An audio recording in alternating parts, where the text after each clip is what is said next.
자, 제가 대충 이제 수요를 보면은 크게 두 가지 목적인 것 같습니다. 한 가지는 내가 경제를 알아서 내가 좀 더 잘 살아보고 싶다. 이런 목적이 있는 것 같습니다. 좀 두루두루 여쭤보면 기업도요. 기업이라는 주체가 있으면 이 주체를 둘러싼 다양한 환경 속에 있다 보니까 근데 기업을 둘러싼 이 환경이 굉장히 빨리 변화하고 있어요. 그래서 그 환경 변화에 민첩하게 대응하는 기업들은 살아남아요. 그러나 환경 변화에 둔감하게 반응하거나 뭐 그러거니 하면서 지켜보는 기업들은 죽습니다. 기업은 왜 성공하는가, 기업은 왜 실패하는가라는 주제로 제가 다음에 오마이스쿨에 제안을 해서 강연해 드리도록 하겠습니다. 제가 가장 좋아하는 주제 중에 하나입니다. 역시 마찬가지로 가게도 여러분 개개인을 저는 가게라고 표현합니다. 가게도 다양한 환경 속에 특히 경제적인 환경 속에 둘러싸여 있기 때문에 이 환경이 어떻게 변화하는지를 정확하게 지켜보시면 특히 투자자의 관점에서 좀 더 합리적인 의사결정을 하게 됩니다. 그래서 그런 방법들에 대해서는 아마도 이게 4주차 과정이잖아요. 2주차하고 3주차 때 집중적으로 말씀드리겠습니다. 어떻게 투자를 해야 되나. 그리고 두 번째 목적은 지금 많은 분들께서 말씀하신 것처럼 알고 싶어 하시는 것 같습니다. 오마이스쿨에서 저에게 주어진 별명이 있습니다. 경제를 읽어주는 남자 라는 별명을 주셨더라고요. 대단히 감사합니다. 저는 이제 그 전에 다른 곳에서도 강연을 해보면 제가 자칭 그렇게 합니다. 경제를 보는 눈을 갖게 해드리겠다. 경제를 보는 눈을 갖게 해드리겠습니다. 제가 최선을 다해서. 그럼 경제를 보는 눈을 갖게 되면 이 세상에 돌아가는 경제적인 흐름들이 이게 이래서 이렇구나, 이래서 그렇구나 스스로 설명을 할 수가 있습니다. 경제 기사를 보는 게 굉장히 즐거우실 겁니다. 제가 그거 두 가지 목적을 갖고 오셨으리라 생각이 되는데 그 두 가지 목적을 이루는데 크게 노력을 해드리도록 하겠습니다. 적어도 여기에 막대한 비용을 지불하시고 이 자리에 오신 여러분들 그리고 굉장히 소중한 시간을 투자하고 여기 오신 분들 절대 그 돈이 그 시간이 아깝지 않았구나 하는 마음을 갖게 해드리도록 지금부터 노력을 해보겠습니다. 질문을 한번 해볼게요. 경제라고 했는데 경제가 도대체 뭡니까? 경제가 뭐예요? 뭐 모르신다고 하시면 됩니다. 시간 관계상 제가 오래 기다려드릴 수가 없어요. 경제가 뭡니까? 정확히 잘 모르겠어요. 저 이런 대답 되게 좋아합니다. 네. 경제. 혹시 경영경제를 전공하신 분들 계신가요? 여기서? 보통 이럴 때 손을 안 드시죠. 대부분 경영경제 전공했으면서 한 분 계시죠. 경영입니까? 경제입니까? 경영은 뭡니까?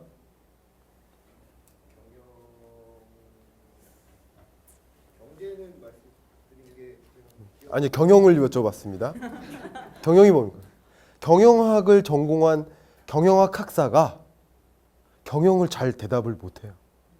실제로 우리 경영학과 학생들한테 4학년 졸업 막바지에 있는 학생한테 경영학과 4학년 막바지 경영이 뭐야? 몰라요. 대답을 못해요. 그럼 경제랑 경영은 뭐가 어떤 차이일까요? 그거 비슷한 거 아니야? 다르죠. 경제가 성장해야 되는데 성장. 도대체 성장은 뭐야? 경제 성장 하는데 성장은 도대체 뭐야? 경제 성장은 경제 성장률로 표시를 하는데 경제 성장 지금 저성장 하는데 저성장. 그럼 성장 속도가 낮다는 건데 성장 속도가 얼마인데 낮은가요? 경제 성장률이 어떻게 되나요?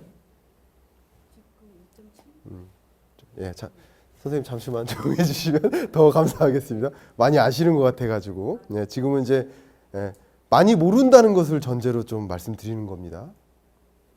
저성장이라고 많이들 하시는데 경제 성장률이 얼마인지 몰라요. 지금 실업이 굉장히 문제다라고 이야기를 합니다. 실업률이 몇 %일까요? 굉장히 쉬운 지표인데 앞에 실업률이 몇 %일까요? 그냥 찍으셔도 됩니다. 실업률 굉장히 높다고 하죠.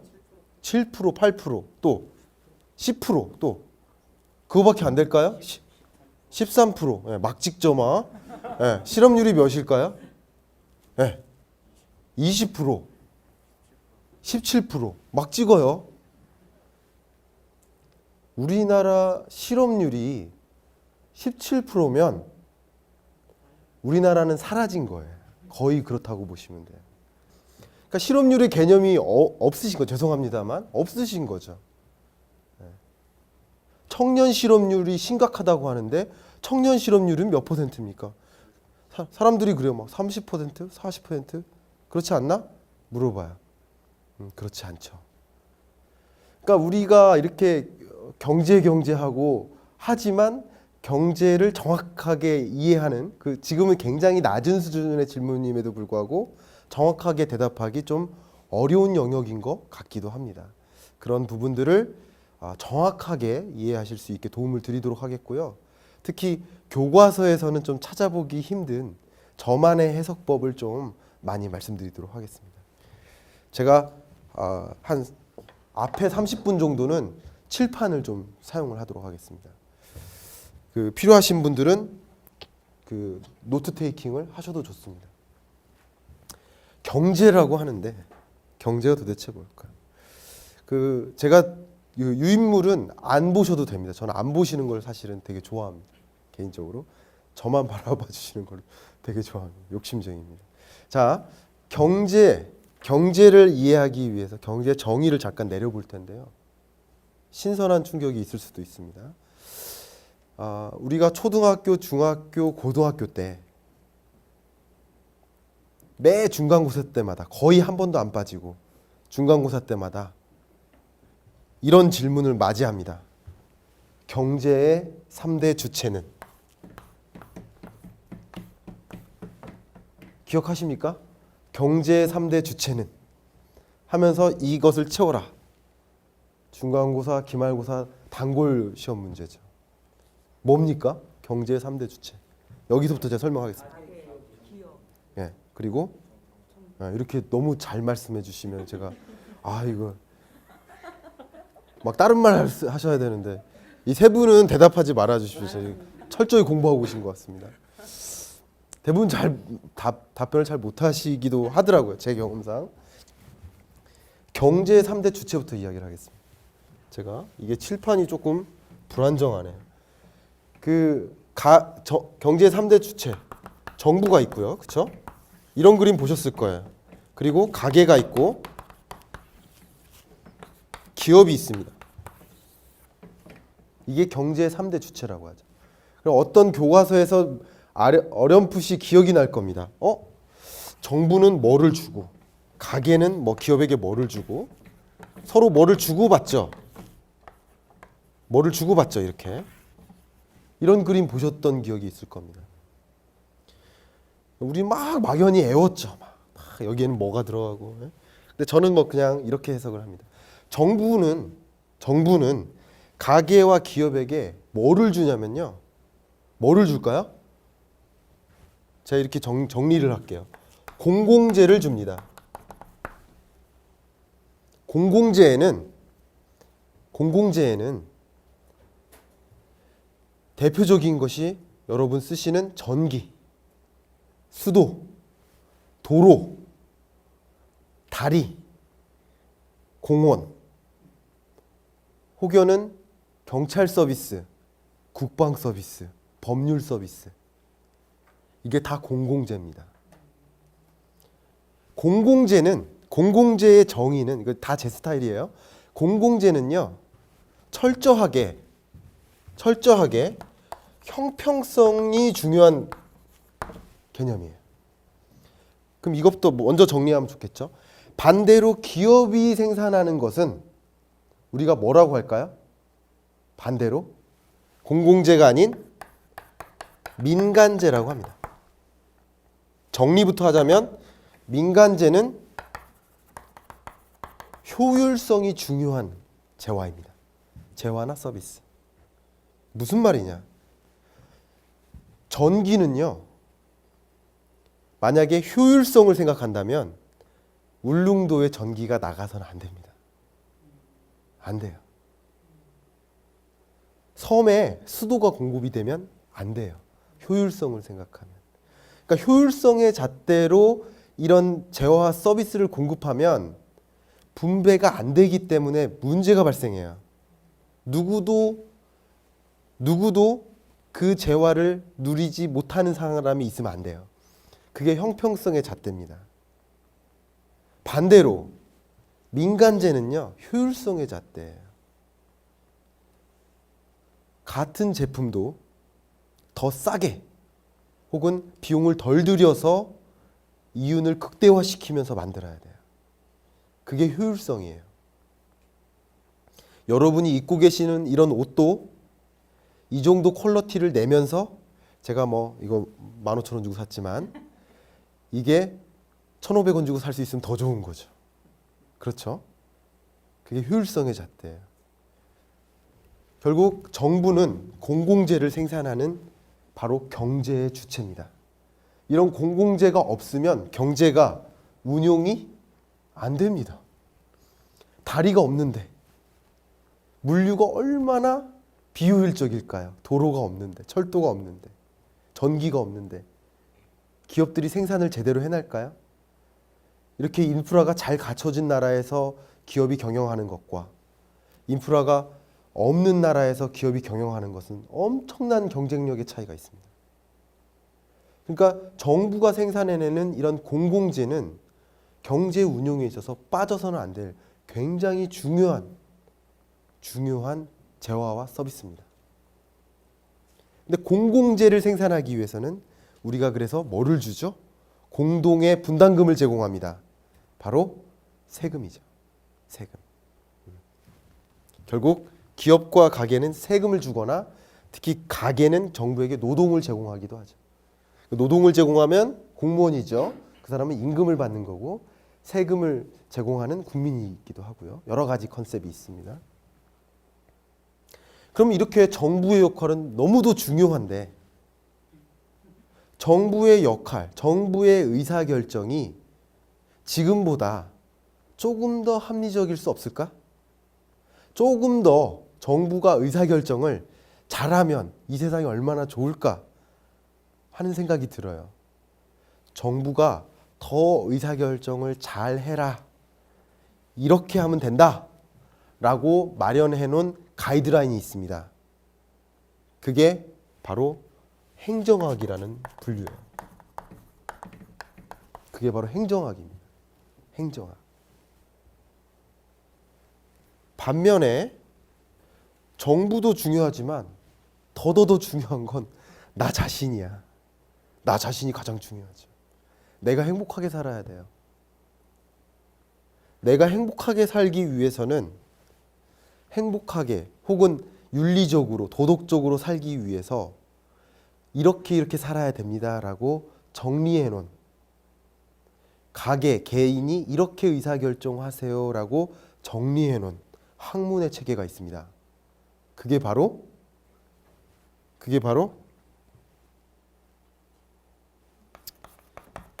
윤리학이나 도덕학, 가정학도 여기 들어가고요. 굳이 말씀을 드리면 정치학도 여기 들어갑니다. 사람과 사람 간의 관계를 이야기하기 때문에 그건 정치학을 얘기하는 겁니다. 학문의 체계가 이렇구나. 가게가 좀 더 윤리적으로 살 수 있도록 하는 지침을 마련해 놓은 학문이다 이렇게 생각하시면 됩니다. 한편 기업의 역할은 과거에는 기업이 없었겠죠.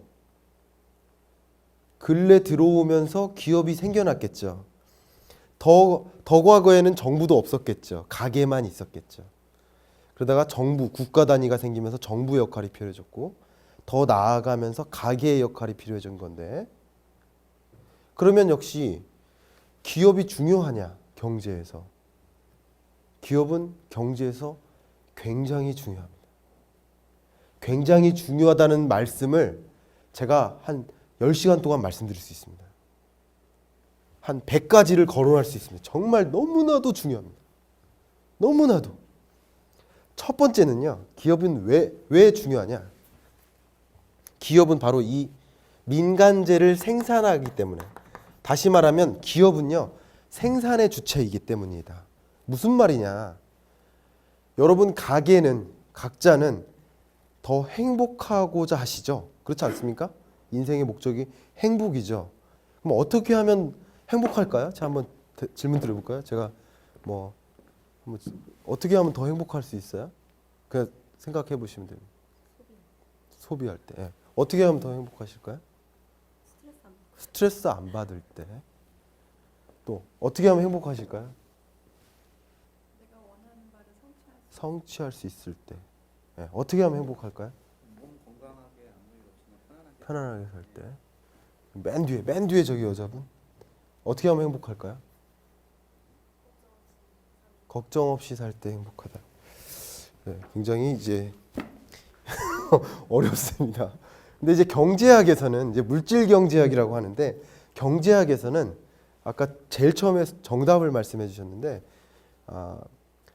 인간이 만족한다는 것은 소비할 때 만족한다고 해요. 그러니까 소비가 만족을 준다고 해요. 우리가 흔히 말하는 행복의 정의죠. 무슨 말이냐면 내가 추워요. 그럼 따뜻한 옷을 사요. 그러면서 더 만족한 삶을 사는 거죠. 내가 우리 집이 좀 좁아. 한강뷰도 없어.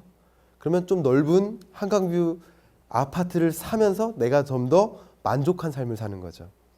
내가 좀 더 예뻐지고 싶어. 그러면 뭐 의학의 힘을 빌리는 것도 하나의 의료 서비스를 소비하는 행위죠. 더 예쁜 옷을 사는 것도 그것도 역시 소비죠. 뭐든지 내가 불만족한 상태를 만족하게 만드는 거, 그게 바로 소비라고 합니다. 소비. 그러니까 소비니까 소비를 해서 행복한다. 그러면 뭘 더 잘해야 인간이 더 행복하다는 거예요? 기업이 더 잘 생산해야 되니까. 아까 초두에 말씀드린 그런 의미입니다. 제가 굉장히 더 자세하게 말씀드리고 싶지만 간략하게 첫 번째는 생산의 주체이기 때문에 중요하다. 기업은 너무나도 중요하다. 두 번째는 제가 이걸 빼지 않고 싶습니다. 국가 경쟁력이다. 세계에서 선진국 순위를 선진국이라면 GDP 경제 규모라고 그냥 정의를 한다면 경제 규모 순으로 1등부터 100등까지 쭉 나열하면 각 국가마다 보유하고 있는 세계 글로벌리 1000대 기업 수를 그대로 써요. 그럼 거의 일치합니다. 거의. 제가 2000년대 초반에 처음으로 해외에 나갔는데 유럽에 갔는데 그때 제가 그 필름을 7통을 준비해서 갔었어요. 필름 카메라와 디지털 카메라가 혼재되던 그런 시점이었는데 저는 필름 카메라를 가져갔었습니다. 그때 많은 유럽 사람들이 조금 후진국 사람 취급을 했었어요. 당시에는 한국인을 저를 그런 게 아니라 그랬는데 요즘에는요. 그때는 제가 선진국 사람들 앞에서 무슨 말을 하면 별로 인정도 안 해줘요. 근데 지금은 글로벌 무대에 가서 중요한 스피치를 합니다. 그러면 경청합니다. 이게 국가 경쟁력이라는 거죠. 내가 어느 나라 사람이냐. 이게 나라는 삶에 굉장한 중요성을 줍니다. 내가 어느 나라 사람이냐. 기업 활동하는데도 내가 어느 나라 기업이냐. 굉장히 중요하죠. 자부심과 이루 말할 수 없는 것들이 있습니다. 근데 그 국가 경쟁력을 뭐가 만드냐? 기업이 만든다. 지금은 어느 나라에 가든 그 나라의 선진국에 있는 부자 사람이 한국에서 만든 휴대폰을 쓰고 있고 한국에서 만든 에어컨을 틀고 있고 한국에서 만든 TV를 보고 있으며 한국에서 만든 자동차를 타고 있어요. 무시할 수 없죠. 굉장히 중요하다. 기업의 역할은 너무도 중요하다. 몇 가지만 더 말씀드리면 한 가지는 뭐 법인세도 중요하고 뭐 쭉쭉쭉 말씀드릴 수 있는데 CSR이라고 합니다. CSR. C는 이제 corporate. R은 responsibility 하고요. S는 social, corporate social responsibility. 기업의 사회적 책임 이렇게 합니다. 기업의 사회적 책임. 기업은 다양한 종류의 사회적 책임을 하고 있어요, 이미. 저는 그런 말을 종종 해요. 나는 내가 열심히 일해가지고 남들 늦게까지 잠잘 때 나는 5시에 일어나가지고 매일 학교 다닐 때 6시까지 출근해가지고 깜깜한 새벽부터 공부해가지고 나는 좋은 직장을 가서 또 열심히 일하고 그러고서 나 이렇게 부를 누리는데 왜 내가 세금을 더 내야 되지? 이런 생각을 해요. 나쁘게는 종종 그런 생각도 합니다. 근데 많이 번 사람이 많이 세금을 내는 체제죠, 지금 우리나라는. 그러면 많이 버는 기업은 세금을 더 많이 내야 되죠. 더 많이 내고 있죠. 네, 더 많이 내고 있습니다. 그런 기업이 없으면은 지방 재정이나 법인세 차원에서 중앙 정부의 재정도 탄탄해지지 못하죠. 그런 건 문제도 있지만 더 중요한 것은 기업은 그 외에도 사회적 책임을 많이 하고 있어요. 혹시 야구 좋아하십니까? 야구. 그 기업이 야구단을 운영하면 이윤 차원에서 긍정적일까요? 부정적일까요? 부정적이죠. 코스트 센터입니다. 그러나 다양한 스포츠 단체, 그러니까 야구팀, 배구팀, 축구팀 이런 것들을 다 누가 후원합니까? 기업들이 후원하잖아요. 이것도 이제 메세나라는 표현을 써서 문화 차원에서의 체육 문화 차원에서의 사회적 책임을 하고 있는 거예요. 기업들이 또 다양한 봉사활동을 많이 하죠. 그런 것들이, 그러니까 제가 이루 말할 수 없는 수많은 것들이 기업의 사회적 책임이라고 정의될 수 있고 그런 활동을 하고 있다는 차원에서 이미 법인세도 많이 내는데 이미 법인세도 많이 내고 이미 내가 이 사람 거 훔쳐서 내가 돈 버는 것도 아닌데 정당한 가치를 제공하면서 그 가치에 상응하는 가격을 받고 물건을 파는데 그런데 사회적 책임을 또 다하고 있죠. 그러니까 이런 여러 가지 차원에서 기업의 역할은 굉장히 중요합니다. 굉장히 중요한데 그럼 그 기업들도 하나만 더 말씀드릴까요? 너무도 중요한데 제가 고용을 빼먹을 수가 없습니다. 제가 한 300가지 말씀드리고 싶은데 고용은 꼭 얘기해야겠네요. 제가 대학생들 강의에서 그런 질문을 해요. 내일 곧바로 당신의 아버님이 잡을 잃었다고 생각을 해보자. 당신의 입장은 어떨까요? 여러분들은 이제 기성세대시니까 여러분의 지금 잡이 내일부로 나 잡을 잃었어. 어떻게 생각하실까요? 굉장하죠. 굉장하죠. 기업은 역시 고용의 주체입니다. 기업이 고용의 주체예요. 그렇기 때문에 기업은 굉장히 중요하다는 거예요. 할 얘기 굉장히 많습니다만 짧게 이야기를 하겠습니다. 그러면 이 기업이 보다 나은, 보다 합리적인 의사결정을 하면 이런 것들이 더 좋아질 거 아니에요. 그럼 기업이 좀 더 합리적인 의사결정을 하도록 하는 지침서를 마련했다면 그것이 바로 경영학입니다. 그게 경영학입니다. 경제학은 뭐냐? 경제학은 이 전체의 경제 주체들이 보다 잘 공공재를 주고받고 노동을 주고받고 임금을 주고받고 세금을 주고받는 보다 잘 이 경제가 잘 운용될 수 있도록 하는 지침서 그게 경제다. 경제학이다. 그게 여기다 가운데 쓸게요. 제가 그게 경제학이다. 우리는 이런 여러 가지 학문 중에 경제학에 지금 당분간 포커스를 두려고 합니다. 아시겠죠? 그게 경제다. 그러면 이런 것들을 우리는 일반적으로 뚝 다 잘라가지고요. 이만큼을 다 우리는 사회과학이라고 합니다. 사회과학. 소셜 사이언스라고 합니다. 그래서 저는 소셜 사이언스, 그러니까 사회과학자다 이렇게 얘기를 합니다. 사회과학.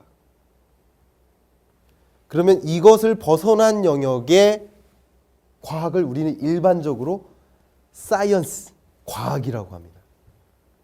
근데 조금 더 정확하게 표현하려면 그거는 자연과학입니다. 자연과학. 그래서 natural science. 이거는 social science. 이렇게 구분됩니다. 그래서 우리는 경제학, 우리가 지금 저는 이런 거 되게 좋아해요. 내가 지금 서울 어디 논현동 어디에 있다면 나는 그 서울이라는 곳에 있고 서울은 또 한반도에 있고 한반도는 또 이 아시아에 있고 아시아는 또 이 지구상에 있는데 지구는 또 태양계에서 어디에 있고 우주적인 관점에서 내가 지금 어디 있는지를 정확히 알고 들어가서 봐야 된다는 생각을 많이 합니다. 나무를 바로 연구하기보다는 산이 어떻게 생겼는지 그 산은 어디에 있는지를 먼저 보고 그러고서 그 나무를 파고들어야 된다는 생각을 많이 하기 때문에 우주에서 본 경제학을 지금 잠깐 말씀드립니다. 우주에서 봤을 때 경제는 이런 모양새다. 아시겠죠?